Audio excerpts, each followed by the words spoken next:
کیا آپ کو بھی نماز میں وسوسے آتے ہیں اور آپ کا دھیان ادھر ادھر بھٹک جاتا ہے؟ آپ دنیا کے خیالوں میں گم ہو جاتے ہیں، اور جب آپ کو یاد آتا ہے تو آپ جلدی اللہ کی طرف توجہ ہوتے ہیں، اللہ کی طرف اپنے دھیان کو متوجہ کرتے ہیں۔ تو کیا آپ کے ساتھ ایسا ہوتا ہے؟ اگر ہاں تو اس کے بارے میں حضرت علی رضی اللہ تعالی عنہ سے ایک عیسائی نے پوچھا کہ اے علی، آپ جب نماز پڑھتے ہیں، آپ جب اللہ کی عبادت کرتے ہیں، آپ کے دلوں میں وسوسے آتے ہیں، لیکن ہمارے دلوں میں تو نہیں آتے۔ تو حضرت علی رضی اللہ تعالیٰ عنہ نے سنجیدگی سے اس کا جواب دیا۔ آپ کو پتہ ہے کیا کہا اس نے؟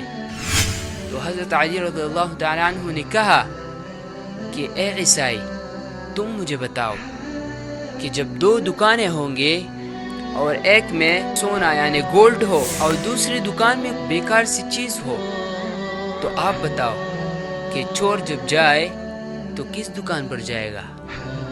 تو عیسائی نے کہا کہ آف کورس سونے کی دکان پر جائے گا، کیونکہ سونا قیمتی ہے۔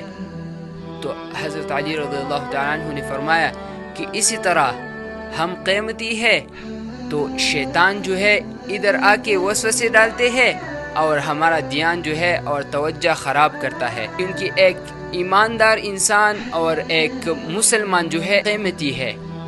تو اسی لیے شیطان ایک قیمتی انسان کے پاس جا کر اس کے دل میں وسوسے ڈالتا ہے۔ تو بیکار انسان کے پاس وہ کیوں جائے؟ وہ آلریڈی بھٹک گیا ہے، وہ آلریڈی اپنے مقصد سے ہٹ گیا ہے۔